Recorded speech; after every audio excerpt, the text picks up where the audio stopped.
Saya awali bismillahirrahmanirrahim. Assalamualaikum warahmatullahi wabarakatuh. Waalaikumsalam warahmatullahi wabarakatuh. Ya, pertama marilah kita sama-sama memanjatkan puji syukur kehadirat Allah Subhanahu wa taala di hari ini. Walaupun sudah sore hari ya, kita masih diberikan kesehatan dan kekuatan untuk berkumpul di ruangan ini dalam rangka diseminasi budaya positif ya. Jadi ini adalah salah satu tugas. Boleh di enter dulu Bu. Nah, ini salah satu tugas saya sebagai calon guru penggerak ya dalam pendidikan guru penggerak, terutama dalam modul 1.4 tentang budaya positif. Jadi saya harus melakukan pengimbasan kepada rekan sejawat mengenai diseminasi budaya positif. Ya, sebelumnya saya ucapkan terima kasih kepada Bu Anggita, Pak Indra, Bu Anita, Bu Sekar, Bu Rizky, Bu Pak Dimas, dan Pak Faris sudah meluangkan waktunya ya di tengah-tengah kesibukannya. Yang lain mungkin sudah ada yang pulang, tapi Bapak dan Ibu masih bersedia untuk mendengarkan penjelasan mengenai budaya positif ya. Nah, untuk budaya positif ini mungkin Bapak Ibu sudah sering mendengar ya. Apa sih itu budaya positif kalau di sekolah itu? Nah, ini pengertiannya nih. Budaya positif itu adalah nilai-nilai atau keyakinan-keyakinan dan kebiasaan-kebiasaan di sekolah yang berpihak pada murid agar murid dapat berkembang menjadi pribadi yang kritis, penuh hormat dan bertanggung jawab. Ya, jadi tujuannya itu adalah kepada murid supaya muridnya itu memiliki sikap-sikap atau karakter yang baik. Contohnya pribadi yang kritis, punya rasa hormat, penuh rasa hormat dan bertanggung jawab. Itu yang diharapkan dari munculnya budaya positif di sekolah ya Bapak Ibu ya. Oke, boleh next lagi Bu Anggi. Nah, di sini ada teori-teori mengenai budaya positif. Jadi teori-teori ini mendukung untuk terciptanya budaya positif di sekolah. Nah, apa saja? Ada 7 ya di sini. Yang pertama tentang disiplin positif. Yang kedua ada motivasi perilaku manusia. Yang ketiga ada 5 kebutuhan dasar manusia. Yang keempat ada posisi kontrol guru. Yang kelima ada hukuman, konsekuensi dan restitusi. Kemudian ada keyakinan kelas dan ada segitiga restitusi. Nah, sekarang kita akan bahas satu persatu. Yang pertama adalah disiplin positif. Untuk disiplin positif ini menurut Ki Hajar Dewantara menyatakan bahwa untuk mencapai suatu kemerdekaan atau dalam konteks pendidikan kita saat ini, untuk menciptakan murid yang merdeka, syarat utamanya adalah harus ada disiplin yang kuat. Nah, disiplin yang dimaksud adalah disiplin diri yang memiliki motivasi internal, artinya motivasinya dari dalam.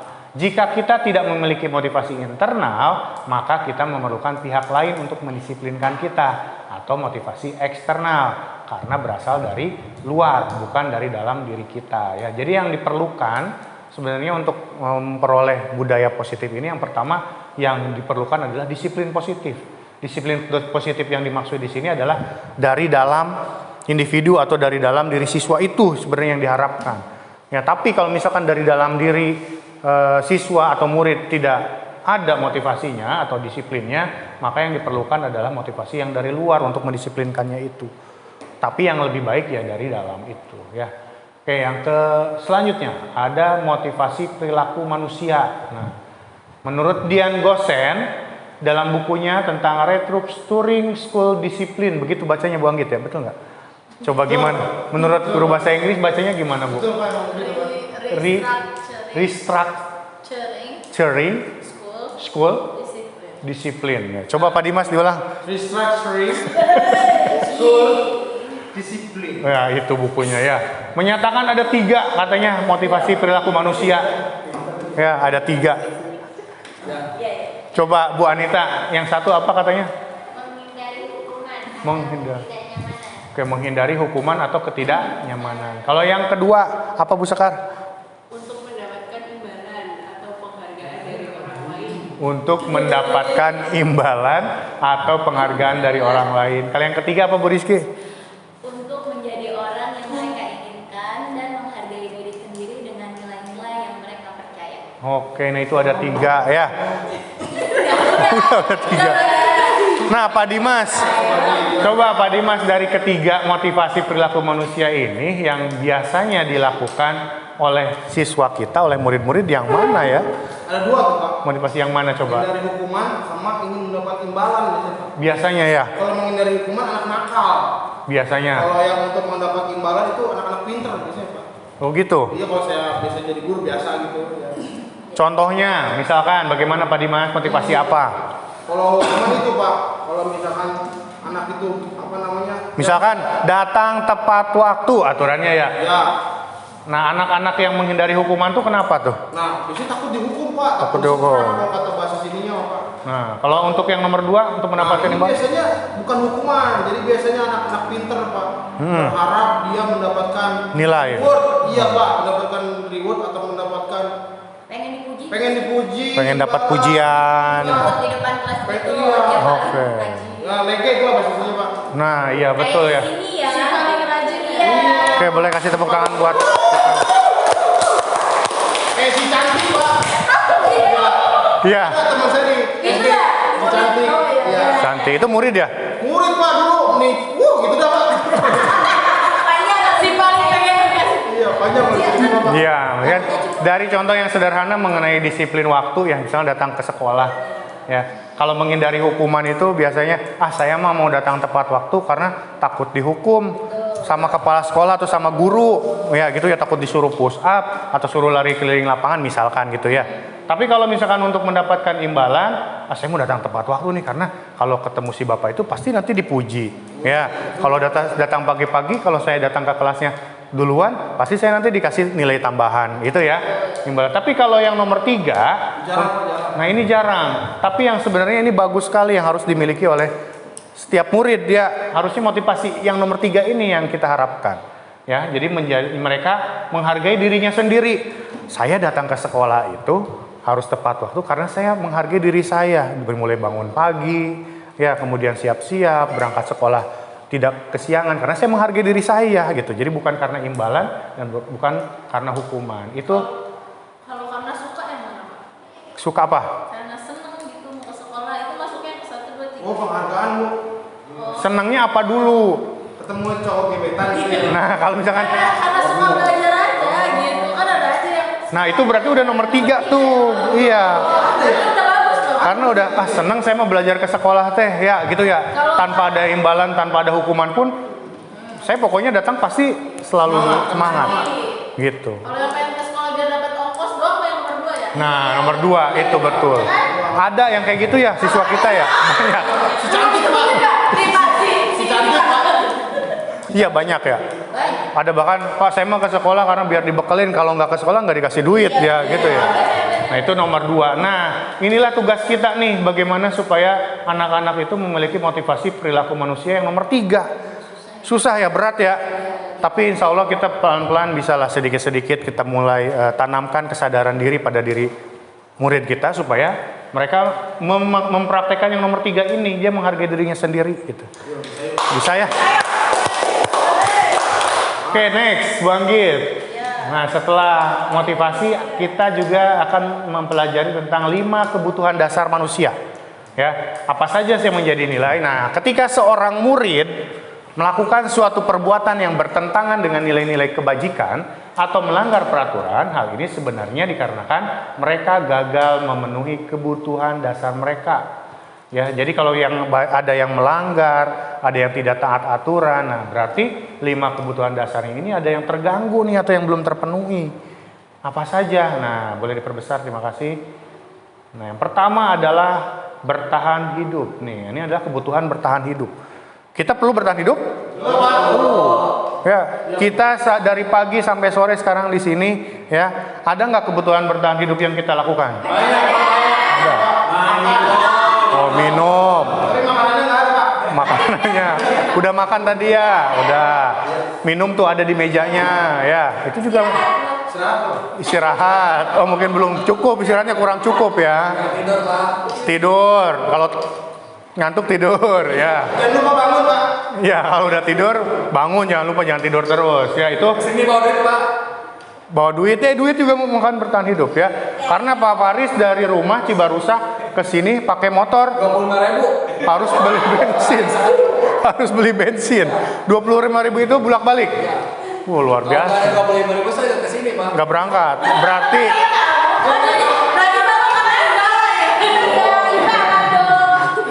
karena uang ya, uang merupakan salah satu untuk bertahan hidup juga, betul ya. Kemudian ada penguasaan. Nah, ini penguasaan nih.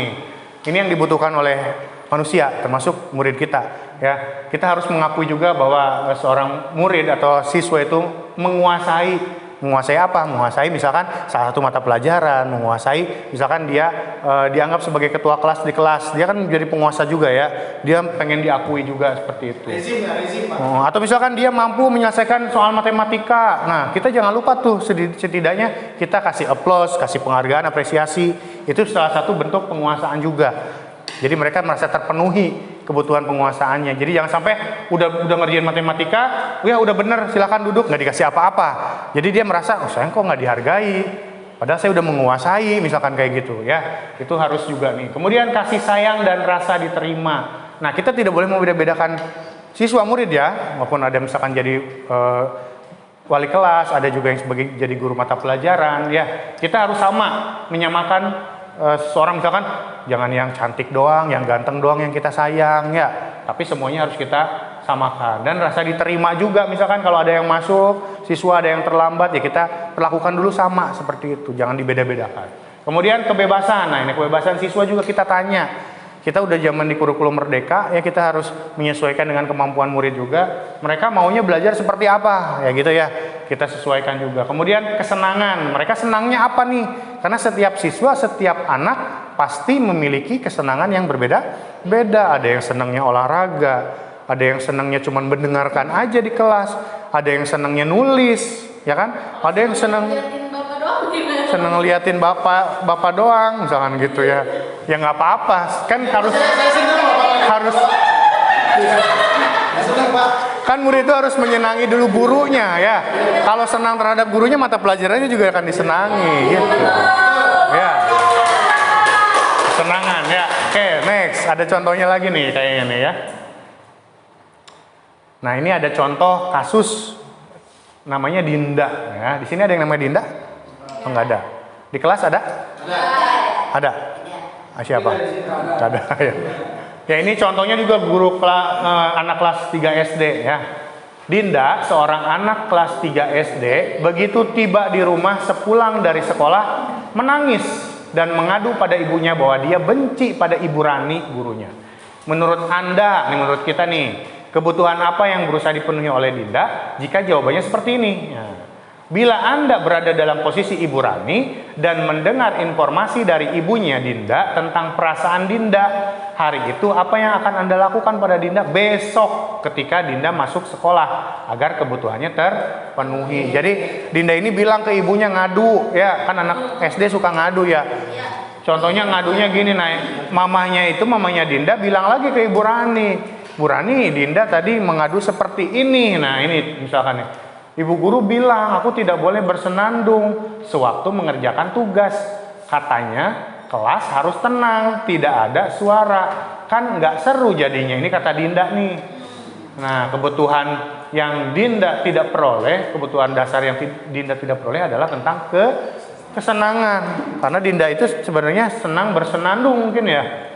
Nah, kira-kira besoknya Bu Rani ngomongnya seperti apa, atau tindakan yang akan dilakukan oleh Bu Rani seperti apa? Ayo, ada yang bisa jawab? Contohin lagi. Belum ya? Oke, contohnya ya misalkan yang nomor 1 nih.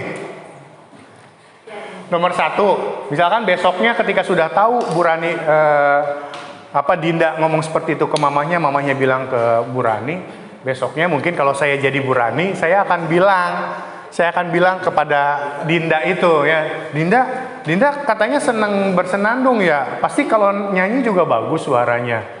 Kita puji dulu tuh ya, kita apresiasi dulu tuh kesenangannya dia apa. Nah, setelah itu baru kita akan kita arahkan tuh, misalkan kalau begitu Dinda nanti ketika pelajaran seni, kalau SD ada seni budaya nggak? Ada Pak. Ada ya, SD ya. Misalkan kalau nanti pas bagiannya seni budaya, nanti Dinda di depan menyanyi ya yang paling keras ya, atau mencontohkan di depan teman-temannya ya gitu. Jadi memberikan kesempatan bagi dia untuk meluapkan kesenangannya melalui bersenandung atau bernyanyi itu. Nah itu contohnya. Ada nggak nomor 1 selain itu? Ada sih, Pak. Gimana? Iya. Nggak mesti harus pelajaran musik budaya, Pak. Oh gitu, gimana? Coba silakan. Bisa coba.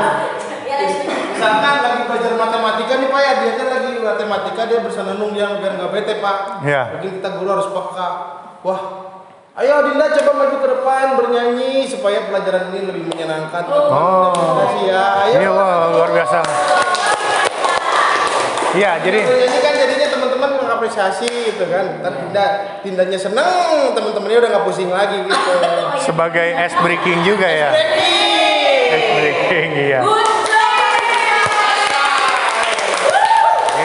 Ini yang di, iya betul. Sebenarnya itu yang diharapkan itu guru-guru yang penuh kreativitas melihat segala peluang walaupun kecil ya. Itu kan jadikan peluang jadi ice breaking malahan ya. Tambah lagi jadi si Dinda ini jadi tidak merasa dikucilkan, tidak merasa dimarahi dengan kesenangannya bersenandung ya. Luar biasa. Nah, nomor 2 nih kalau jawabannya Dinda itu, ibu guru tidak menyapaku hari ini padahal aku pakai jepit rambut baru. Nah, kebutuhan kasih sayang dan rasa diterimanya Dinda itu tidak terpenuhi pada saat itu. Besoknya ketika ketemu Dinda lagi, kira-kira Bu Rani mau ngomong apa tuh? Coba Pak Paris nih. Oh, Bu Rizky, silakan Bu Rizky. Jadi misalkan ini besokannya ya, Dindanya tadi kelas 3 SD ya Pak ya? Iya. Ya, jadi mudah-mudahan bisa ketangkep sama Dinda yang kelas 3 SD ya. Ya, jadi misalkan kan besoknya ketemu lagi absen tuh, misalkan Abi, Ade, apa terus nyampe D, Dinda. Pas bagian Dinda terus kita lihat lagi, Dinda hari ini cantik sekali. Misalkan kalau hari ini dia masih pakai misalkan hari ini pakai bondu gitu ya. Jadi di notice dulu yang hari ininya gitu ya. Misalkan hari ini si Dindanya pakai bondu, berarti bondunya cantik. Kalau nggak salah kemarin juga pakai jepit Oh, ya. iya. Gitu. Jadi yang hari ini dulu penampilan dia dikomentari, terus yang hari kemarinnya juga dikomentari gitu biar imbang. Boleh. Bagus. Pak Dimas boleh jawaban lain. Belinya di mana? Harganya berapa Ibu kemarin beli segini? Biar Boleh. jadi kedekatan gitu. Iya, berlanjut ya pertanyaannya. Akhirnya mereka beli bareng gitu. Nanti boleh ditanyakan lagi, oh Dinda ternyata suka warna merah ya. Iya, padahal jepitnya warna putih. Kan tak sadar setelah Dinda nanya saya kapan dia bingung. Ya, tapi iya kan lagi di absen tadi ya. Iya. Kalau lagi di absen mungkin seperlunya ya. Jangan terlalu berlebihan. Nanti 2 jam pelajaran habis absen. Iya, gitu. Absen dong. Boleh tepuk tangan dulu dong buat kita. Ya ini bagus nih, bagus jawabannya ya. Udah kepikiran sama saya. Nggak kepikiran loh. Ada lagi nih. Aku bosen. Masa belajarnya cuma gitu-gitu aja. Dengerin ibu guru aja. Gitu. Kan kalau anak SD gitu kan. Nah itu kebebasannya Dinda itu, kebutuhan tentang kebebasannya Pak Indra. kurang ini. Coba, oh Pak Indra, gimana Pak Indra tanggapannya nih, cara tindakannya? Ini kan katanya aku bosan masa belajarnya cuma gitu-gitu aja. Jadi kalau saya lihat sih, saya analisis mungkin kita harus introspeksi diri dulu. Mungkin apa yang salah di diri kita. Kalau menurut saya mungkin kita harus introspeksi, kita lihat dulu kebutuhan anak-anak, kemampuannya sampai mana kita petakan dulu. Kan ada anak yang kemampuannya visual, ada yang kemampuannya audio, ada kinestetik, ada yang audio visual. Nanti kita petakan dulu. Terus juga di sini dibilangnya dengerin ibu guru aja. Berarti ini mungkin ada masalah kita cuma menggunakan metode ceramah, menggunakan metode yang monoton. Jadi kita harus menggunakan metode yang bervariasi. Di Permendikbud itu ada metode namanya PBL dan PJBL, Problem Based Learning, sama Project Based Learning. Nanti mungkin bisa kita pakai. Selain menggunakan metode yang PBL, PJBL itu mungkin bisa saya sarankan kita menggunakan media yang menarik, sehingga perhatian anak itu bisa lebih terkonsentrasi, misalkan menggunakan wayang atau menggunakan breaker, video dan sebagainya. Kita harus menggunakan pendekatan, ada pendekatan student center, ada pendekatan teacher center. Mungkin karena kalau saya lihat kita terlalu teacher center di sini. bisa lebih berpartisipasi dilibatkan dalam pembelajaran.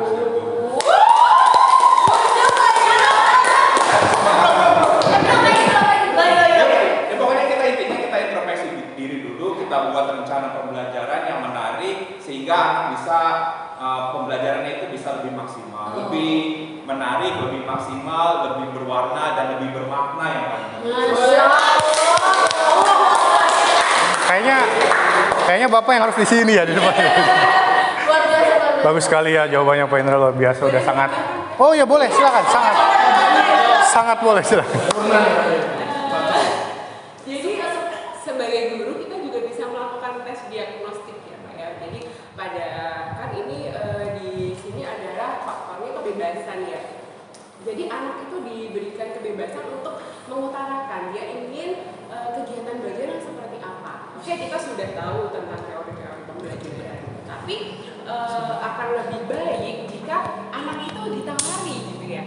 Ditawari apa sih, pengen belajar apa hari ini. Mungkin kalau untuk kelas 3 SD, tes diagnostiknya berupa kata-kata yang lebih sederhana. Mungkin kamu suka belajar dengan gaya yang seperti apa, atau mungkin kamu senang belajar dengan cara yang seperti apa. Nah dari situ kan guru kemudian mengambil ya seperti yang sudah dicontohkan Pak Indra tadi, mengambil kesimpulan ya dari pendapat-pendapat siswa melalui tes diagnostik tersebut, melalui pemetaan, sehingga anak itu merasa dilibatkan. Oh ternyata kesukaan aku belajar dengan game itu loh sama bu guru, dipraktekin loh kemarin di sekolah.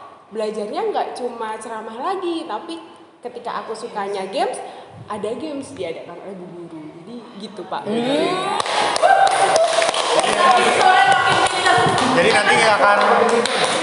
Jadi nanti tidak akan muncul kata-kata aku bosen gitu ya. Ya betul. Jadi di awal atau pas nanti besoknya kan tadi besoknya apa yang akan dilakukan gitu ya. Kita mau apa? Ya boleh. Dalam pembelajaran cuma ada dua sih, praktek sama teori. Ya, Biar seimbang. Jadi tinggal praktek kan besok ya sama gurunya, Teori-teori yang didapat tinggal dipraktekkan. Iya, betul. Luar biasa jawaban-jawabannya, boleh?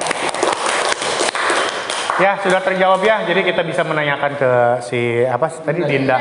Besoknya itu ya bisa kita nanyain aja langsung kenapa. Terus Dinda sukanya belajar seperti apa? Itu kan ya langsung kayak gitu ya. Kalau dilihat dari yang pertama kayaknya dia sukanya sambil nyanyi Pak. Iya, ambil nyanyi ya. Dia sukanya praktek ya kayaknya ya. Ambil praktek ya gitu ya. Oke, kalau yang ketiga, yang selanjutnya nih, aku sebel, gambarku tidak rapi. Malah ibu guru nunjukin ke teman-temanku di depan kelas. Nah ini penguasaan. Jadi Dinda itu merasa penguasaan dalam menggambarnya itu tidak rapi, tapi sama guru itu malah ditunjukin ke teman-temannya. Jadi ada kebutuhan penguasaan yang tidak tercapai nih sama Dinda. Kira-kira kalau besoknya ketemu lagi sama Dinda, Bu Rani mau bilang apa? Ada yang bisa bantu jawab? Oh Bu Anggi, boleh Bu Anggi, silakan. Ya, biasanya kalau anak-anak itu ketika pulang sekolah cerita sama orang tuanya tentang hal seperti ini, biasanya yang dia rasa sendiri aja, point of view dari dirinya sendiri aja. Padahal belum tentu gurunya bilang, ini gambarnya jelek kayak Dinda, belum tentu kayak gitu. Tapi dia ngerasa karena nggak puas dengan hasil pekerjaannya, tapi malah dijadikan contoh, dia minder gitu. Nah besoknya ketika kita ketemu sama Dinda, kita apresiasi hasil kerja yang kemarin, kita jelaskan lagi, Dinda kemarin hasil gambarnya bagus loh, makanya sama ibu dijadikan contoh ke teman-teman, jadikan untuk motivasi juga biar teman-temannya bisa bisa punya semangat yang sama untuk menyelesaikan gambar seperti yang Dinda lakukan gitu.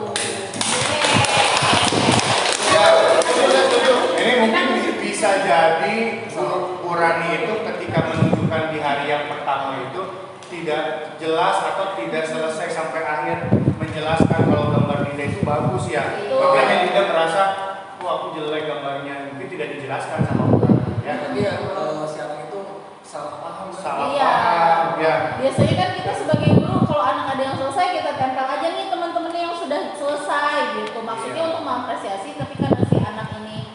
tidak pede, ngerasa ih gambar aku jelek kenapa dipajang gitu. Iya, betul sekali ya, jawaban di hari berikutnya mungkin kita bisa Meluruskan. mengklarifikasi ya bahwa jawabannya sebenarnya gambarnya itu bagus seperti itu. Ada lagi siapa? Ya. Misalkan nama percaya dirinya si Dinda ini supaya mungkin kan namanya anak beda-beda potensinya Pak ya. Gambarnya tidak rapi, tapi kan dia jago nyanyi Pak. Dinda, walaupun gambar kamu menurut kamu gak rapi, nggak apa-apa. Kan kamu jagonya dinyanyi, buktikan kalau kamu jago nyanyi. Itu Pak, kalau saya Tuh, bagus ya. sebagai guru PAI saya sepertinya gitu. Ingatan Pak Dimas bagus ya. Masih ingat ke yang pertama. Ada, Pak. Iya. Iya, bagus. Oke. Ya, itu untuk contoh-contoh dari 5 kebutuhan dasar ya dari seorang siswa yang harus kita penuhi. Ya, selanjutnya yang akan kita pelajari adalah tentang posisi kontrol guru. Nah, ada berapa tuh? 5. 1, 2, 3, 4, 5, manajer. Nah, kira-kira kita sudah mempraktekkan yang mana nih? Semuanya sudah dipraktekkan? Satu Pak. Sudah tapi nggak maksimal. Sudah tapi Sudah nggak tapi mau. nggak tahu yang mana. Sudah tapi nggak tahu yang mana. Nah, coba next kita akan melihat sebuah bagan. Nah, dibesarin bisa nggak? Bisa ya. Saya izin sebelah sini ya. Ada tadi sebagai penghukum, pembuat rasa bersalah, teman, pemantau, dan manajer. Nah, perbedaannya apa? Nah, di sini sudah dibagi-bagi, sudah diklasifikasikan bahwa kalau penghukum dan pembuat merasa bersalah itu termasuknya perilaku kontrol negatif ternyata. Ya, dan disebutnya identitas gagal juga. Termasuk juga adalah motivasi eksternal karena dari luar. Nah, kemudian kalau teman dan pemantau ini perilaku kontrol positif dan termasuknya identitas sukses dan juga motivasi eksternal dari luar. Nah, dan yang ini yang manajer ini termasuk kontrol diri atau dari dalam dirinya sendiri, kemudian identitasnya sukses dan motivasinya dari dalam atau intrinsik. Ini untuk perbedaannya. Nah, sekarang kita akan memperhatikan perbedaan dari cara guru berbuatnya seperti apa. Kalau misalkan penghukum, biasanya gurunya itu menghardik, menunjuk-nunjuk, ya menyakiti atau menyindir, gitu. Dan biasanya kata-katanya, kalau kamu tidak melakukan, saya akan. Nah, jadi ada ancaman, ada kayak paksaan, dia harus melakukan, gitu. Ya, contohnya misalkan nih kalau yang penghukum, ada tidak mengerjakan tugas, kamu tidak mengerjakan tugas, bapak hukum, hukuman kamu push up. Pak, saya nggak bisa push up, harus push up, dipaksa. Itu penghukum, ya mau nggak mau. Gitu. Kalau pembuat merasa bersalah, biasanya gurunya itu berbuatnya itu berceramah, jadi diceramahin, menunjukkan kekecewaan yang mendalam. Wah, bapakmu udah kecewa sama kamu, jadi kayak kecewa banget gitu. Kemudian kamu sudah, ini kalimatnya gurunya berkata, kamu sudah mengecewakan ibu, sudah kecewakan bapak, jadi dibikin dia tuh bener-bener rasa bersalah banget. Nah, kalau untuk posisi teman, nah ini gurunya itu berbuatnya misalkan membuatkan alasan-alasan untuk murid-muridnya. Justru yang membuatkan alasannya itu adalah gurunya. Karena dia merasa dia itu sebagai temannya gitu. Jadi ditolong, apapun akan ditolong. Dan ini kata-katanya misalkan lakukanlah demi bapak. Ya sudah, nanti bapak ibu yang akan beresin. Misalkan, Pak saya ada masalah sama Bu Anu, ya udah ntar itu urusan bapak. Yang penting kamu baik ya sama bapak gitu. Jadi anggap teman, jadi dia merasa ditolong. Nah, untuk pemantau itu biasanya gurunya berbuat menghitung atau mengukur. Ini udah berapa kali nih kamu telat? Nah, dipantau terus tuh. Ya, dihitung terus ini kamu udah berapa kali nggak ngerjain tugas gitu. Kemudian apa aturannya, ini kata-katanya biasanya guru-guru yang keluar tuh, kata-kata yang keluar dari guru itu seperti ini. Apa peraturannya? Apa konsekuensinya? Apa yang telah kamu lakukan? Nah, kalau untuk manajer, nah ini yang paling baik nih karena kontrol diri dan motivasinya dari intrinsik. Gurunya itu berbuatnya itu mengajukan pertanyaan-pertanyaan biasanya. Kenapa kamu tidak mengerjakan tugas? Kalau kamu tidak mengerjakan tugas, kira-kira apa nanti kerugian bagi kamu? Gitu. Ya, kayak gini nih. Apa yang kita yakini? Apa yang kamu yakini dengan hal tersebut? Kalau kamu meyakininya, maukah kamu perbaikinya? Apakah keyakinan kelas kita? Ditanyain lagi gitu. Kalau kita melanggar keyakinan kelas kita, nanti apa yang terjadi dalam diri kamu? Kayak gitu. Ya, oke lanjut ke bawah. Nah ini hasilnya. ada hasilnya dan ada murid nanti berkata kalau misalkan di yang pertama itu di penghukum, nanti muridnya itu biasanya akan memberontak, akan menjadi pendendam dan akan menyalahkan orang lain gitu kalau penghukum itu. Dan kemudian kalau muridnya berkata misalkan saya nggak peduli atau saya tidak peduli gitu, jadi dia jadi acuh tak acuh nantinya dengan aturannya. Kemudian untuk yang kedua tuh apa tadi? Merasa bersalah itu hasilnya nanti akan menyembunyikan, akan menyangkal dan akan berbohong karena takut nanti disalah-salahin lagi, takut merasa bersalah lagi. Jadi nanti mah mau bohong aja. Kayak tadi misalkan atau ada contoh ditanya, kamu bolos? Enggak, saya nggak bolos.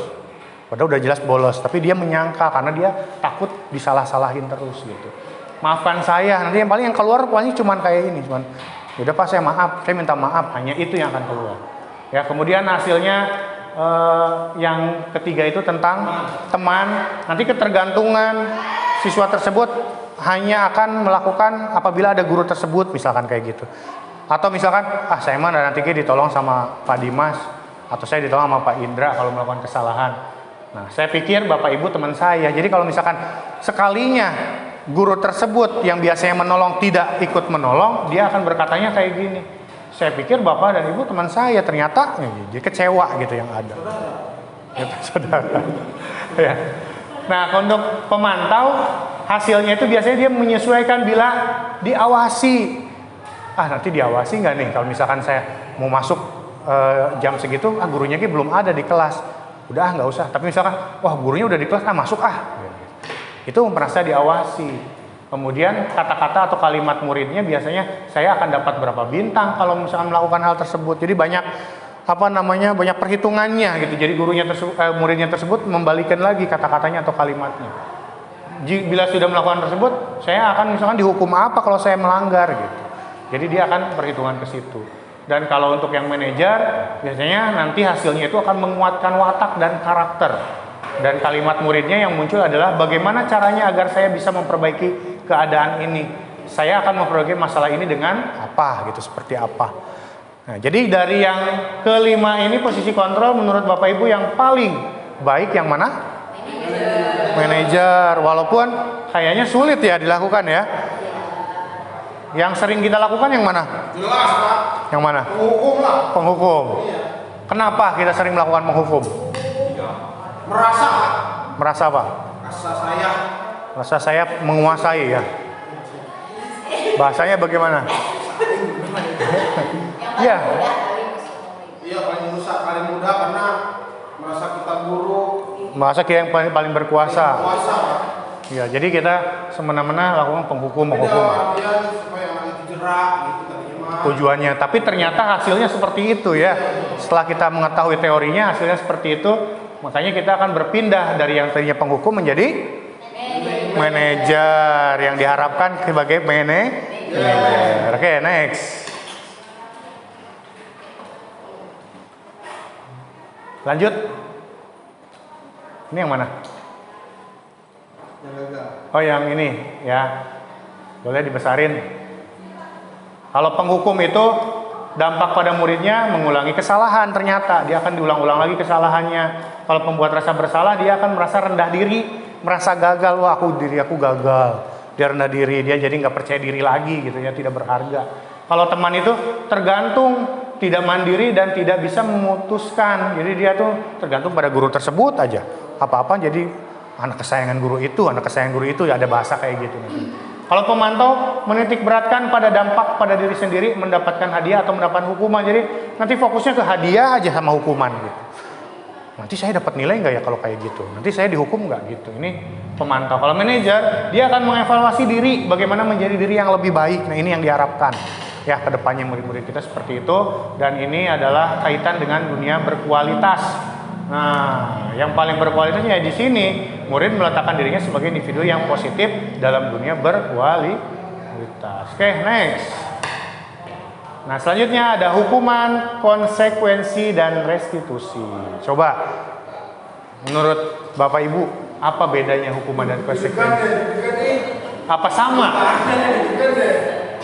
Konsekuensi dan hukuman beda apa sama? Beda. Sekarang apa bedanya? Bu Anita, coba bedanya hukuman dan konsekuensi apa? Kalau hukuman yang dibuat oleh satu pihak, sepihak. Buat sepihak, Kalau konsekuensi dibuat oleh dua pihak. secara bersamaan. Oke, tepuk tangan dulu dong. Assalamualaikum warahmatullahi wabarakatuh. Moga untuk seluruh wali-wali yang Kelasnya dipakai nggak? hadir di sekolah, Oke, kelas ini. silakan untuk memasuki kelas. Insya Allah nanti kelasnya dari kelas 95. Kelas 95 itu nanti untuk kelas 91 atau ruangan kelas 91 pembagian SKL-nya. Kelas 97 itu untuk kelas 92. Saya kemana? Iya, Ya, nanti diarahkan oleh Bapak Ibu wali kelasnya. Sekali lagi, minum dulu. mohon perhatian dan mohon dibantu untuk wali murid. Silakan untuk memasuki kelas. Nanti insya Allah akan didampingi oleh wali kelas 9. Mohon yang sudah hadir untuk segera memasuki kelas yang insya Allah nanti dibantu oleh wali kelas 9. Berapa menit? Berapa menit? Masih lama? Oke, ya. Betul ya kata Bu Anita tadi, hukuman dan konsekuensi itu berbeda. Kalau hukuman tadi kata Bu Anita dilakukan dalam atau disepakati satu pihak. Kalau konsekuensi yang menyepakatinya dua pihak. Oke, betul. Ada lagi yang mau menambahkan? Boleh, Pak Indra. Hukuman itu biasanya bersifat spontan. Contohnya misalkan ini anak nggak ngerjain PR, hukumannya misalkan lari 10 km. Kira-kira Pak. Hukuman. Kalau konsekuensi itu biasanya konsekuensi itu ada peraturan terlebih dahulu, ada kesepakatan antara guru dan murid. Contohnya kalau di peraturan itu kalau terlambat ada misalkan harus membaca Al-Quran gitu. Jadi tidak ada kesepakatan terlebih dahulu sebelumnya. Ya, ada peraturan. Kalau restitusi itu kayaknya lebih hasil dari hukuman dan konsekuensi. Menurut KBB restitusi itu kan kayak hasil dari hukuman dan konsekuensi di restitusi. Baik, tepuk tangan buat Pak Indra. Ya, coba kita lihat pengertiannya. Hukuman itu bersifat tidak terencana atau tiba-tiba, betul kata Pak Indra tadi ya. Spontan ya. Anak atau murid tidak tahu apa yang akan terjadi ya, dan tidak dilibatkan. Hukuman bersifat satu arah dari pihak guru, berarti satu pihak, betul kata Bu Anita tuh. Dan murid hanya menerima satu hukuman tanpa melalui suatu kesepakatan atau pengarahan dari pihak guru, baik sebelum atau sesudahnya. Hukuman yang diberikan bisa berupa fisik maupun psikis. Murid atau anak disakiti oleh suatu perbuatan atau kata-kata, ya, itu adalah hukuman. Sedangkan kalau konsekuensi adalah next. Nah, ini sudah terencana, sudah disepakati, betul tadi ya, sudah dibahas dan disetujui oleh murid dan guru. Umumnya bentuk-bentuk konsekuensi dibuat oleh pihak guru atau sekolah dan murid sudah mengetahui sebelumnya konsekuensi yang akan diterima bila ada pelanggaran. Ya, jelas tentang hukum dan konsekuensi? Perbedaannya? Jelas ya, mudah dipahami ya. Nah, coba nih. Ya, mohon perhatian untuk ibu dan bapak orang tua siswa. 91 masuk di kelas 95. Nanti kalau ada siswa dan siswinya silahkan ditunjukkan. Yang 91 masuk ke 95, 92 masuk ke 96, 93 Yang kayak dipotong ya, dipotong. Kemudian 94 masuk ke 82, 95 masuk ke 85, 96 masuk ke 86, dan 97 masuk ke 87. Oke. Nah, ini kalau sudah paham, kita coba nih, ada suatu tindakan guru ya. Ini termasuk hukuman atau konsekuensi, kita bareng-bareng aja ya. Yang pertama, tindakan gurunya mencatat 100 kali di dalam buku kalimat saya tidak akan terlambat lagi karena terlambat ke sekolah. Itu termasuk hukuman atau konsekuensi? Hukuman. Kenapa hukuman? Kan nggak relevan. Gak relevan ya? Harusnya Tapi ada sedikit sih Pak. Dia terlambat tapi suruhnya nyatet. Iya. Tapi ada sedikit sih. Ada sedikit apa? Jadi kan ketika dia menulis mencatat saya tidak akan terlambat lagi. Jadi dia ingatannya tuh Tidak akan terlambat. oh, gitu Pak. Jadi besok keinget terus gitu. Oh, Ada sedikit relevannya gitu. cara lain. diharapkan. Ada sih. Apa? Coba, ada cara lain yang lebih masuk ke konsekuensi nggak kalau dia terlambat? Kira-kira apa? Menurut Pak Paris, selain mencatat. Selain mencatat ya bisa tadi kan seperti kata Pak Indra menulis atau menghafal atau membaca Quran gitu kan. Bisa seperti itu. Ada yang mau berpendapat lain? Mungkin ada yang... Sebenarnya yang paling tepat itu apa? Nah iya, ini kita lagi berdiskusi nih. Yang Terlambat tuh Pak, kalau menurut saya nih kita jangan menjudge dulu Pak. Lihat faktor eksternalnya gitu Pak ya. Makanya pakai restitusi nanti. Oke, mungkin gini ya. Ini pernah dibahas juga dalam ruang kolaborasi dulu di guru penggerak. Kalau untuk yang terlambat itu sebenarnya konsekuensinya apa sih yang paling tepat gitu ya? Ini mungkin kita belum bisa menentukan bilang ini adalah yang paling tepat atau tidak tepat karena kita belum coba, karena mungkin setiap sekolah berbeda-beda kondisinya ya. Tapi mungkin bisa kita coba.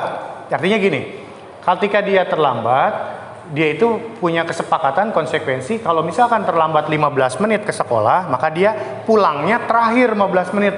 Setelah teman-temannya pulang, dia masih tetap di sekolah sambil mengerjakan tugas yang lain gitu. Atau diberi tugas yang lain 15 menit temannya pulang, dia 15 menit masih di dalam kelas gitu. Nah, itu bisa seperti itu, atau di jam istirahatnya kita kurangi gitu. Misalkan 15 menit, berarti 15 menit istirahatnya kita kurangi 15 menit. Nah, dia ngapain ya? Dia mengerjakan yang 15 menit di awal itu dia terlambat ngapain gitu. Itu masukan dari rekan guru yang lain yang ada di sekolahnya yang sudah menerapkan seperti itu. Tapi kita juga nggak bisa langsung menerapkan di sini kan, tapi kita harus melihat dulu situasi di sekolah kita berbeda. Relevan untuk SD mungkin Pak. SD ya. Kalau SMP atau SMA kan yang menjadi guru yang sudah diganti. Nah, iya. Itu sama di jam terakhir. Biasanya jam pertama ya. Kalau jam pertamanya ditambahin kasihan guru yang berikutnya gitu. Nah iya, mungkin resikonya gitu. Nanti berimbas kepada jam kerja gurunya. Kalau misalnya ditambah di 15 menit di akhir, mungkin jam kerja gurunya akan ya nungguin. Gak mungkin dia dibiarin sendirian kan, pasti harus diawasi gitu. Itu resikonya seperti itu. Atau kalau di jam istirahat, ya resikonya dia akan kekurangan waktu istirahatnya. Yang lain 30 menit misalkan, dia hanya 15 menit gitu. Mungkin ada nanti kebutuhannya yang tidak terpenuhi ya. Gitu. Balik lagi ke yang awal. Dan itu nanti kita akan diskusikan bersama-sama dengan kesiswaan, kepala sekolah ya mengenai dengan keterlambatan. Ya, kita cari waktu yang tepat lah ya. Gitu. Kemudian yang kedua nih, lari mengelilingi lapangan basket 2 kali karena terlambat hadir di sekolah. Hukuman atau konsekuensi? Hukuman. Kenapa? Karena tidak relevan. Karena tidak relevan, ini masih terlambat juga ya. Nah, kita masih cari solusinya nih. Yang ketiga, membersihkan coretan yang dibuatnya di meja tulis. Konsekuensi. Berarti udah nyambung ya? Ya. Kemudian nomor 4, murid diminta untuk push up 15 kali karena tidak menggunakan masker ke sekolah. Hukuman. Ini apa? Hukuman Pak. Hukuman. Kenapa hukuman? Nggak ada apa masker apa push up. Harusnya apa, Pak Dimas? Harusnya apa? Kalau misalkan murid tidak menggunakan masker, mungkin ini zaman COVID ya. Nggak pakai masker nih. Konsekuensinya apa? Ya beli masker. Beli masker, iya. Pulang dulu pakai masker. Nggak boleh minjem. Iya, nggak boleh pinjem. Kalau masker nggak boleh dipinjemin ya. PMR menyediakan Pak di sekolah. Oh, PMR harus menyediakan. Beli dulu, betul. 15 lapis Bang Pak. Jangan. Tidak bisa napas. Kayaknya pakai 15 lapis gitu. Jangan. Terus menggantikan kertas tugas teman yang telah dicoret-coret. Konsekuensi. Ya, karena dia mencoret-coret berarti dia harus menggantikannya. Berjemur di lapangan basket pukul 12 siang karena Mengobrol dengan teman. Nyambung nggak tuh? Berarti apa? Hukuman. Harusnya apa kalau misalkan ngobrol sama teman, hukuman konsekuensinya apa?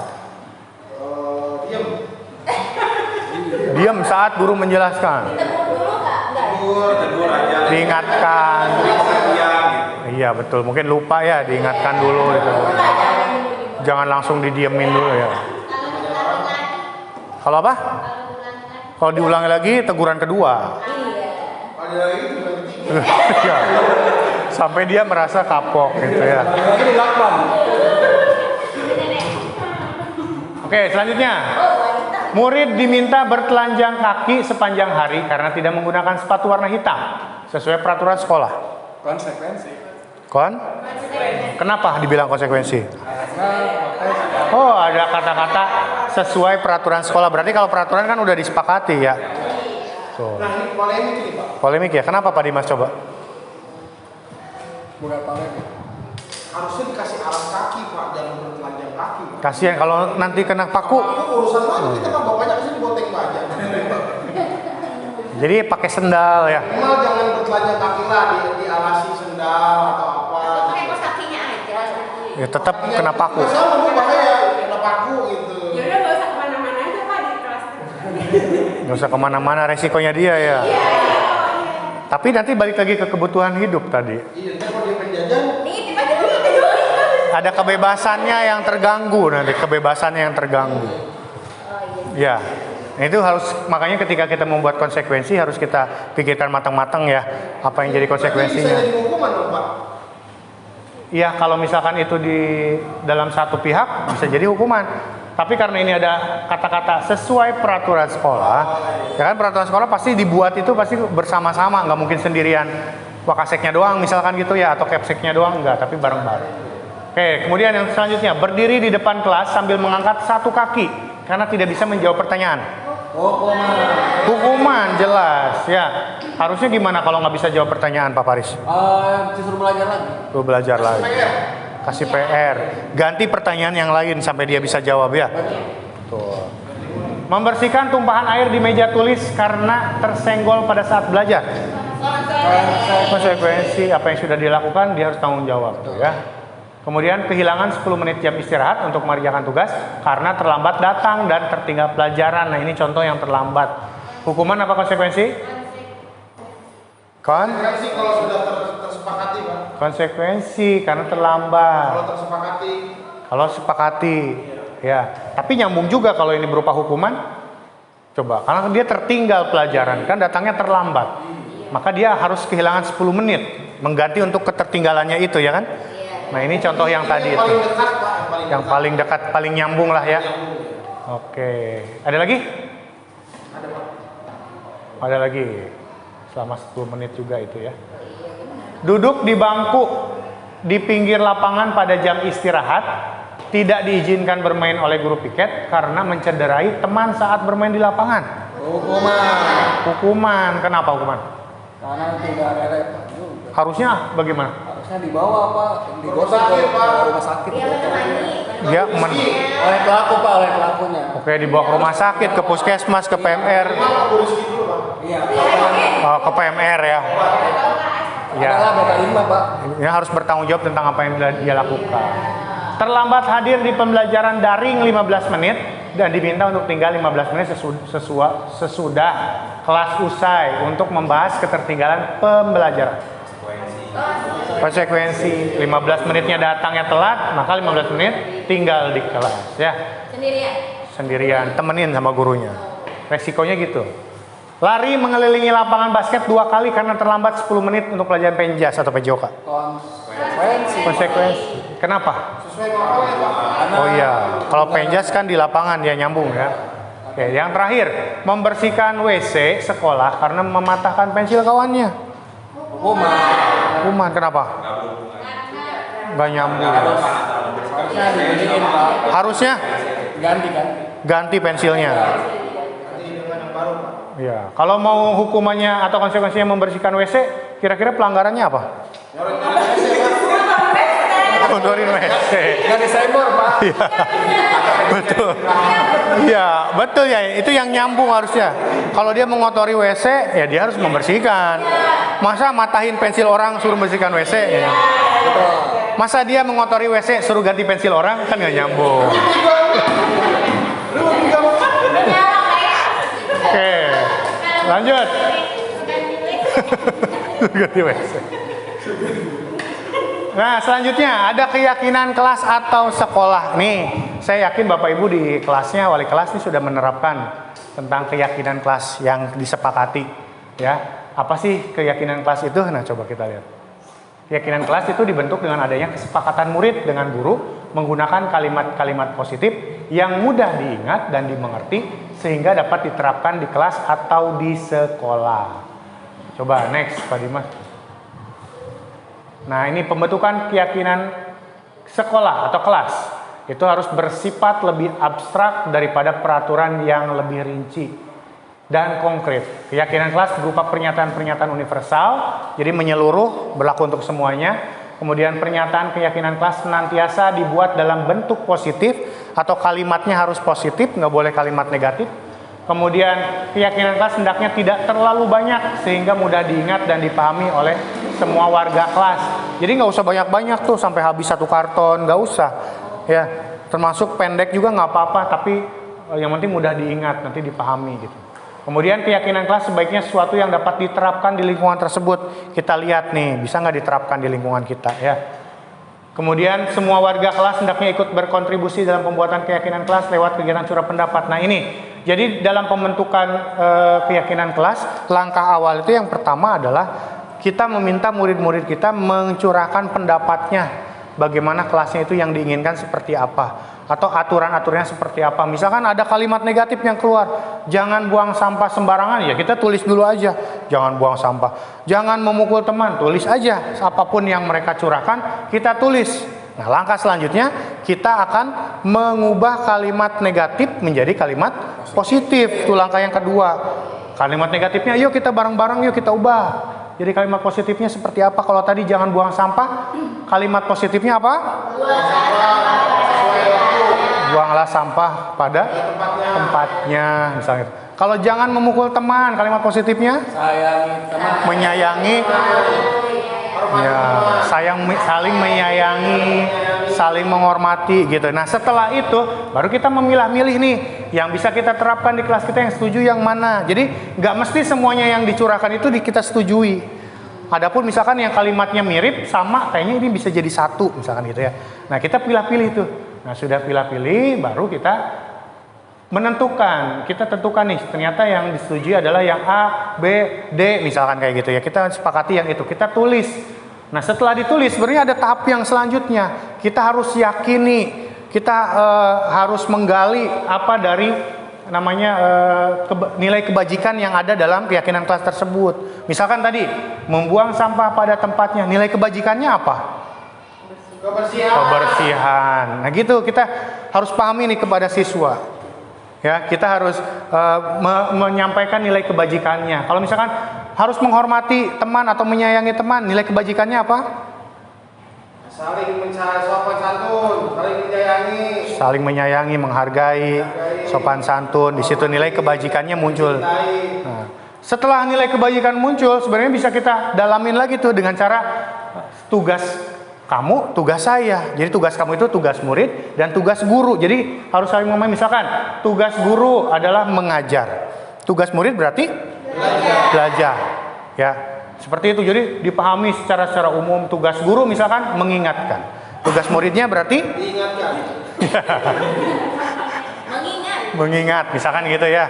Seperti itu. Pokoknya lebih detail nilai kebajikannya muncul. Nah, itu bisa dikatakan sebagai keyakinan kelas. Dan jangan lupa di akhir harus bersedia meninjau kembali keyakinan kelas dari waktu ke waktu. Dikontrol, jadi terus dipantau. Jangan sampai di awal doang kesininya nggak dilakukan, ya udah begitu saja hilang. Tidak, tapi harus terus-terusan secara kontinu. Ya, itu tentang keyakinan kelas. Dan saya yakin semuanya di sini menerapkan ini. Bisa kita terapkan ini nanti di tahun ajaran baru ya. Kita buat keyakinan kelas yang lebih baik lagi. Misalkan contohnya, Pak Dimas, next. Oke. Ada contoh keyakinan kelas. Nah, ini untuk kelas 1 SD. Kalimatnya tuh kayak gini aja. Setiap anggota kelas perlu belajar. Setiap anggota kelas perlu senang. setiap anggota kelas perlu melakukan tugas, setiap anggota kelas perlu saling menghargai, setiap anggota kelas perlu merasa aman. Kalimatnya seperti itu aja. Jadi ketika ada anak misalkan terlihat murung, kita lihat lagi ke sininya. Coba kenapa kamu murung, kenapa kamu sedih. Sedangkan nomor 2 adalah setiap anggota kelas perlu senang. Jadi kita harus tanya tuh ke anaknya kenapa, pasti ada sesuatu. Nah itu yang harus kita perbaiki. Yang kalau kelas 5 contoh kalimatnya selalu berpikir positif, bersikap positif, senantiasa menjadi diri terbaik, percaya dan menghormati orang lain serta barang miliknya, berkomitmen terhadap setiap tugas dan senantiasa membantu. Itu kalimat-kalimat untuk kelas 5. Nah, kalau untuk di SMP kelas 7 kita bisa membuatnya seperti ini. Jadi dengan kalimat tadi nilai kebajikannya dulu misalkan hormat, baru di bawahnya kita jelaskan. Tapi penjelasannya juga nggak terlalu panjang. Kami meyakini bahwa sangat penting untuk menghormati semua orang dan barang milik orang lain. Gitu ya. 2, misalkan bekerja, kami meyakini bahwa sangat penting untuk mengerjakan segala pekerjaan atau mengikuti kegiatan yang telah ditugaskan. Jadi dia mau nggak mau harus tanggung jawab, harus bekerja. Gitu. Kemudian diterima dan dimiliki. Kami meyakini bahwa sangat penting untuk merasa diterima pada suatu kelompok dan saling peduli satu sama lain. Nah itu contoh-contoh kalimat untuk keyakinan kelas. Oke, selanjutnya Pak Dimas. Ada yang disebut dengan segitiga restitusi. Nah ini ya. Jadi menggunakan segitiga restitusi dalam menyelesaikan masalah murid. Kita nggak pungkiri setiap murid pasti memiliki masalah ya. Kadang masalahnya yang bisa kita selesaikan, ada juga yang mereka bisa selesaikan sendiri sebenarnya. Nah kalau misalkan ada yang perlu kita selesaikan, kita bisa menggunakan segitiga restitusi. Caranya dengan menstabilkan identitas, memvalidasi tindakan yang salah dan menanyakan keyakinan. Tujuannya itu ya untuk mewujudkan murid yang mandiri dan bertanggung jawab. Ya ke situ tujuannya. Coba kita lihat. Nah di sini ada segitiganya nih. Pertama tadi menstabilkan identitas. Nah, menstabilkan identitas ini tujuannya jadi jangan membuat siswa tersebut merasa dia itu salah gitu, salah banget. Jadi dia merasa nggak ada gunanya atau nggak dia merasa rendah diri. Jadi jangan sampai seperti itu. Boleh menggunakan kalimat-kalimat misalkan setiap orang pasti pernah melakukan kesalahan gitu. Jadi kita angkat lagi tuh yang tadinya dia udah melakukan kesalahan, dia merasa bersalah. Kita angkat lagi setiap orang pasti punya salah. Bapak juga pernah bersalah misalnya gitu. Atau kamu bukan satu-satunya yang pernah melakukan kesalahan ini. Gitu. Misalkan pernah bolos nih sekali.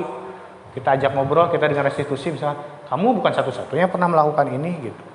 Ya, kemudian setelah menstabilkan identitas, baru kita ke validasi tindakan yang salah dengan cara menanyakan tuh, adakah cara yang lebih efektif untuk mendapatkan apa yang kamu butuhkan? Misalkan, Pak saya bolos, kenapa kamu bolos? Nah itu tanyakan dulu. Kan saya bolos karena diajak temen. Nah, kenapa kamu mau diajak teman? Mau nggak nanti kalau misalkan kedepannya diajak teman lagi kayak gitu, kamu masih mau kayak gitu, mau bolos atau enggak? Misalnya seperti itu. Atau kamu tentu punya alasan kan mengapa melakukan itu. Kenapa kamu mau diajak sama teman? Alasannya apa? Karena saya takut Pak sama dia, takut diancam dan lain sebagainya misalnya. Pasti ada alasannya. Gitu. Ya, kemudian setelah kita mengetahui alasannya kenapa dia melakukan perbuatannya itu, baru kita menanyakan keyakinan. Menanyakan keyakinan ini misalkan kalau di kelasnya atau di sekolahnya udah ada keyakinan kelas, kita tanyakan, terus perbuatan kamu itu sesuai nggak dengan keyakinan kelas yang sudah kita sepakati? Misalkan tidak Pak, keyakinan kelas yang mana? Misalkan kayak gitu, kita tanyakan. Misalkan tadi kalau bolos saya disiplin Pak, saya tidak disiplin, saya tidak bertanggung jawab dan sebagainya. Bagaimana langkah selanjutnya supaya kamu memperbaiki masalah ini, perbuatan kamu ini, misalkan kayak gitu. Atau kamu ingin menjadi orang yang seperti apa sebenarnya nantinya ke depannya? Itu bisa dengan cara-cara seperti ini. Ya walaupun secara teori sepertinya mudah, tapi ketika praktek ya sulit. Ya mungkin perlu perlu beberapa kali kita coba, nggak mungkin sekali kita lakukan langsung berhasil ya, tidak mungkin. Ya contohnya misalkan Pak Paris kalau menemukan siswa yang bolos di kelasnya, ya sekali ini dia baru sekali bolos misalkan. Apa yang akan Pak Paris lakukan pertama kali? Menanyakan alasan, terus saya akan ingatkan. Itu yang pertama Pak, yang pertama kali. Kalau yang kedua kali, saya akan laporkan ke wali kelasnya. Karena mungkin saya nggak mempan gitu Pak. Ketika saya mengingatkan ke Dia langsung. Mungkin dengan saya melaporkan ke wali kelasnya, saya dibantu mengingatkan juga ke siswa tersebut. Gitu. Oke, bagus ya. Boleh seperti itu ya, dibantu dengan wali kelas. Dan mengenai segitiga restitusi ini juga tidak perlu semuanya harus dilaksanakan juga. Jadi misalkan nggak usah misalkan di sini tapi mau langsung ke validitas tindakan yang salah ya silakan. Ketika dia udah mengakui kesalahannya langsung ke sana ya boleh gitu. Yang kata tadi Pak Paris menanyakan alasan, langsung pada saat itu ngasih tahu bahwa itu tindakannya salah, nggak boleh, kedepannya nggak boleh kayak gitu, mengingatkan. Pak, nanya dong, boleh nggak? Boleh, bagus. Ada pertanyaan, kita saling diskusi aja. Enggak, ini kan restitusi, ini kan tentang kesalahan anak yang melakukan kesalahan gitu ya. Ada kriterianya nggak kesalahannya apa? Atau yang misalkan apa ya? Kalau misalkan Kesalahan seperti apa yang bisa kita restitusi ya? Bagus pertanyaannya. Ada yang bisa bantu jawab? Pak Dimas mungkin bisa bantu jawab? Bisa bantu jawab? Kata Bu Rizky tadi, ini restitusi ini apakah ada klarifikasi? Ya, kriteria. Nah, masalah apa sih yang, apakah semua masalah bisa direstitusi atau ada masalah tertentu saja yang harus kita? Nah, ada kriterianya nggak yang bisa kita lakukan restitusi? Mungkin masalah pertama menyangkut kehidupan di sekolah, yang kedua mungkin kriterianya itu yang sedang ke bawah. Kalau sedang ke atas tingkat yang berat. Maksudnya ya, tadi kan ketahuan pakai narkoba, mungkin ya. Itu udah melanggar, bukan pelanggaran lagi, itu melanggar undang-undang. Ya, kita kembalikan lagi ke pengertiannya ya restitusi ya. Kan restitusi itu adalah mengembalikan posisi dia ke kelompoknya dengan dia itu dengan posisi ketika dia kembali ke kelompoknya itu dengan posisi dia lebih baik lagi dan muncul rasa tanggung jawab untuk memperbaiki kesalahannya. Tujuannya ke situ. Terus kena B nih, masalah B ya. Gimana caranya balik-balik ke A gitu ya? Ya. Kayaknya nggak bisa. Ya itu kan restitusi. Asal dia ke B, ke A lagi jangan ke C gitu. Ya dari. Saya belum tahu masalahnya. Lanjut. Nah gitu tujuannya ya. Jadi kalau misalkan tadi yang narkoba kayaknya berat kayak gitu kan, nggak mungkin kita kembalikan lagi dia ke kelompoknya tanpa kita ngasih konsekuensi. Kalau narkoba itu kan harus dikonsekuensi atau misalkan direhab ya, rehabilitas atau dikasih hukuman di penjara. Itu kan pelanggaran berat. Iya, atau misalnya membunuh. Kan nggak mungkin kita restitusi mengembalikan dia ke nggak mungkin kan. Bapak juga pernah mau bunuh, nggak mungkin kan. Iya, jadi pelanggaran-pelanggaran yang terjadi di sekolah yang kira-kiranya ketika sudah direstitusi itu dia bisa berubah dan kembali ke kelompoknya itu dengan lebih baik lagi gitu. Dengan tidak ada merasa bersalah yang yang berkelanjutan gitu ya. Oke, selanjutnya nih saya punya video, beberapa contoh video yang saya buat sendiri dan ada juga yang dari Kemendikbud mengenai percakapan dari segitiga restitusi ya. Skenario Mia membawa handphone ke sekolah. Papa, dia bawa HP. Apakah benar Mia? Iya, Pak. Coba Mia sekarang ikut ke ruangan Bapak. Baik, Pak. Mia, coba ceritakan ke Bapak kenapa kamu membawa handphone ke sekolah. Gini Pak, tadi Mia sakit perut, terus mau ngabarin Mama. Oh begitu, kenapa Mia nggak cerita ke Bapak kalau kamu sakit perut? Nanti biar Bapak yang ceritakan ke orang tua Mia, supaya Mia dijemput ke sekolah. Iya Pak, Mia nggak kepikiran. Oke, tidak apa-apa. Semua orang pasti pernah melakukan kesalahan. Bapak juga dulu sama, ketika Bapak sakit perut, Bapak bilang langsung ke guru dan nanti akan dijemput oleh orang tua. Tapi apakah Mia sakit perut karena tidak sarapan? Iya Pak, Mia jarang sarapan.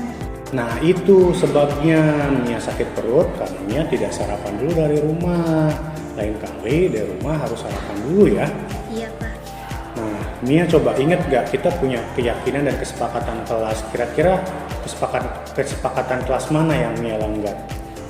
Belajar harus antusias dan gak boleh bawa HP Pak. Nah, dengan kita membawa HP, takutnya kita mengganggu pelajaran ya. Nah, sekarang apakah Mia janji besok-besok akan sarapan dulu sebelum berangkat sekolah? Iya Pak, Mia janji bakal sarapan dulu supaya nggak sakit perut lagi. Mia minta maaf ya Pak. Ya, tidak apa-apa. Sekarang bagaimana? Apakah perutnya masih sakit? Masih Pak. Ya sudah, setelah ini Mia pulang saja ya, istirahat di rumah dan belajar dari rumah. Iya Pak. Berikut ini adalah kasus yang kedua. skenario Yasin tidak mengerjakan tugas karena tertidur di dalam kelas. Berikut ini skenarionya. Yasin, apakah kamu tahu kenapa Bapak panggil kamu ke ruangan Bapak? Mungkin berkaitan dengan tugas, Pak. Iya benar. Tapi kemarin kamu masuk kan? Iya, Pak, masuk, tetapi saya tidak mengumpulkan tugas. Yasin, setiap orang pasti pernah melakukan kesalahan, termasuk Bapak. Nah, tapi setiap kesalahan atau tindakan pasti ada penyebabnya. Kira-kira Yasin kenapa tidak mengumpulkan tugas? Saya ngantuk, Pak. Jadi semalam saya main game sampai jam 12. Terus nggak ngerjain tugas gitu, Pak. Yasin, kamu masih ingat nggak keyakinan kelas kita apa? Masih, Pak. Kalau masih ingat, kira-kira kelakuan kamu itu sudah sesuai dengan keyakinan kelas atau belum? Belum, Pak. Keyakinan kelas yang mana? Selalu bertanggung jawab, Pak. Nah, ternyata kamu tahu. Kira-kira kamu punya solusi nggak untuk masalah ini? Saya minta maaf ke Bapak karena tidak mengerjakan tugas. Saya janji tidak akan tidur larut malam lagi dan saya akan segera mengerjakan tugas. Baik, Bapak apresiasi untuk tanggung jawab kamu dan semoga kedepannya kamu bisa menjadi lebih baik. Dan sekarang silakan kamu boleh lanjutkan istirahat. Terima kasih, Pak. Saya permisi. Ya, silakan. Oke, baik. Ya, itu tadi sudah Bapak Ibu saksikan ya video-videonya ya. Contoh-contoh dari restitusi ya. Tadi ada contoh yang saya sendiri juga buat, ada juga yang dari Kemendikbud, ada videonya. Nanti kalau misalkan kurang jelas, tadi suaranya misalkan kecil, Bapak Ibu bisa lihat lagi di YouTube-nya. Ada YouTube-nya Kemendikbud tentang percakapan tadi segitiga restitusi. Oke, sampai sini mungkin ada yang mau disampaikan. Boleh, kita silakan.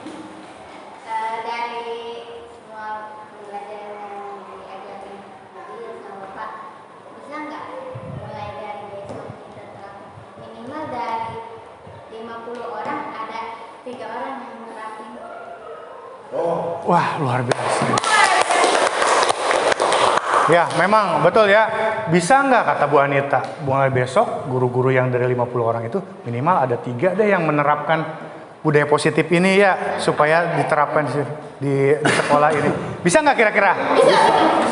Bapak Ibu bisa? Bisa. Oke, kita semangat ya mulai besok.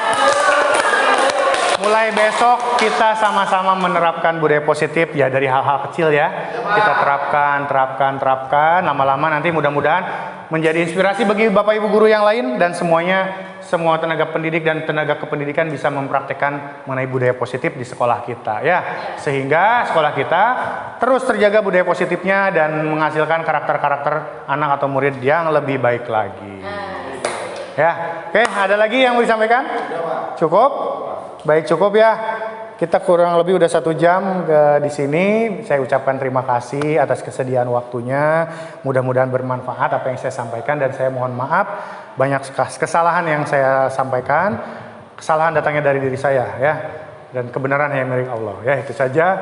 Billahi taufiq wal hidayah. Wassalamualaikum warahmatullahi wabarakatuh.